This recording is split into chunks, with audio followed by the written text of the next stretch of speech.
Hi guys, welcome to Junk Talk. This will be a show about little bits and pieces within the car, things that you don't really get to learn in school. More mechanics learn these sort of things. So today's episode we are focusing on the spark plug. Noel, my dad, he will run through it because I am the novice. This is the professional, and basically, yeah, get him to teach me what these things do, how they work, and what's the importance of them inside cars and vehicles and different types of things. So today we're going to do the spark plug. Yeah, today I thought we'd just do a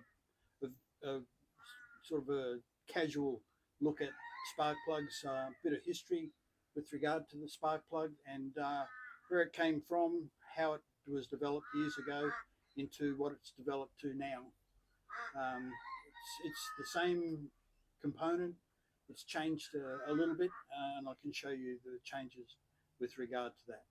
All right. So basically, starting off, what does the spark plug do?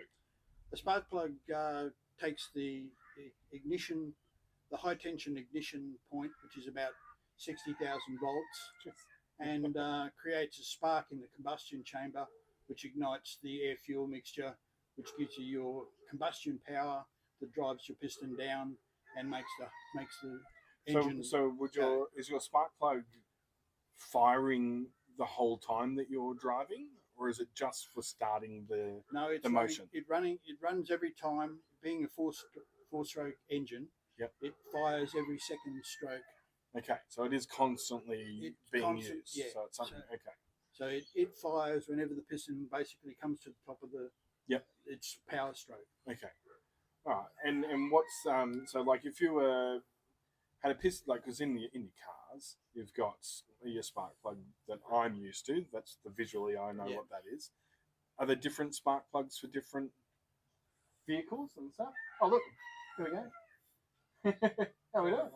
So sorry about that. We just had someone come to to the place while we're in the middle of filming, so it's always a little bit of fun. And you're probably hearing all of the wildlife that's around Dad's place here, so it's nice, loud, and beautiful afternoons.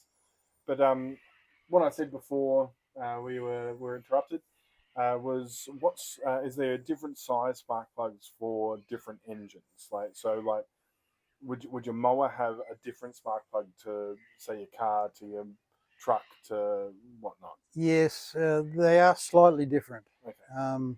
And most of the difference is really heat range. Okay. And how they're connected to the high tension lead. Okay, but would the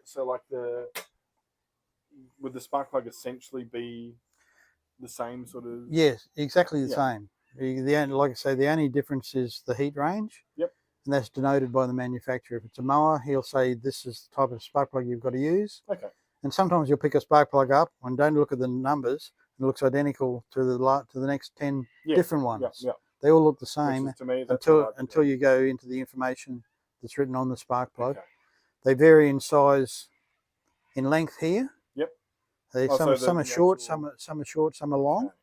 Okay. I've picked up all long ones here. Got all long ones. Yeah, that's why I was sort of. But yeah, like a lot of mower engines and single cylinder engines have a very short. So like the motorbike ones. Yeah. Would they be? And motorbikes have a different size nut than the others. Is there a reason for that, or is it just the? Oh, who knows? Who knows why engineers do things? Yep. But there must be a reason for it, and there'll be some technical information about it somewhere along the line, just to be different. Yeah. If you have an answer, put it in the comments below, because definitely it's something that's a bit different and that goes outside the scope. Yeah. So. Because I've been fascinated over many years of working on all sorts of different pieces of equipment where you have maybe 10 engineers designing one particular machine, and those 10 engineers don't talk to each other, I reckon. They all try and make it more difficult for the other engineer to make his bit. So you end up with a piece of equipment that's just impossible to work on because everybody's trying to make it harder for the other bloke. It's just an I reckon they take the mickey out of us. But it's good fun anyway. But yeah, spark plugs change in thread length, in heat range. Some are larger. Their nut is larger than this. Some are 5/8, some are 3/16, and some are 19mm and 17mm, depending on the motorbikes are usually smaller. Okay. Or 3/4. So they can be all over the place. Oh wow. Okay. So, but if you have a look here, I've got in this particular piece of information here, it's got all the different nut sizes Okay. that they can be. Oh, yeah. Yeah, so there's quite a range. We'll have that up on the so it screen ranges from 3/4, 5/8, 16, 19, 13, so forth, and goes through all the AF and metric measurements of different size nuts, different size sockets are used. You can tell that I didn't do my research. And once again, make sure you use the right socket. Sam, just grab the socket that's on the bench there, because inside that socket is an insulator. Grab my headlight, and if you turn it on, it'll be bright. If you have a look inside there, you can see there's a rubber insert inside that socket. Okay. That's designed for the spark plug to sit in there and in that socket, in that rubber, so that it doesn't damage the spark plug when you're putting it in and out of the engine. I like the ceramic part. Yeah. Yeah, yeah. Because that's a lot of people, when they put spark plugs in and out of cars, they crack these ceramics. Yeah, which is the most common thing, because they just use the wrong sockets. You must use insulated sockets. Now, a question that I had, because my only experience with a spark plug in my 38 years on this earth has been when we went to the drags. Yeah. And they were giving them out because they blow them every run. Why would they blow them every run? That comes down to heat range. Okay, so they're just killing it out of its heat range. Yeah. I think it's about 475 degrees Celsius. Oh wow! Okay. The average car, the end of the spark plug is about 475 degrees Celsius when it explodes. Oh yeah. And it's designed at that temperature, and that temperature, the spark plug manufacturers design it at that temperature, so they're self-cleansing as well. Okay, so that temperature. Yeah. So, say for example, we'll use 475 degrees Celsius for a standard car. Yeah. The drag cars, they might be running 2,000 degrees Celsius, and they just destroy. They just melt them. Okay. So there's every chance in the world they could use them twice, but then they might fail halfway down the drag strip. True. So that's why they replace. Yeah. They're like any. I've still got that at home too. Yeah. It's a cheap component for them to just throw a new one in every time. Yeah. But that's basically what it boils down to, and they select their heat range, and it's because they melt away basically.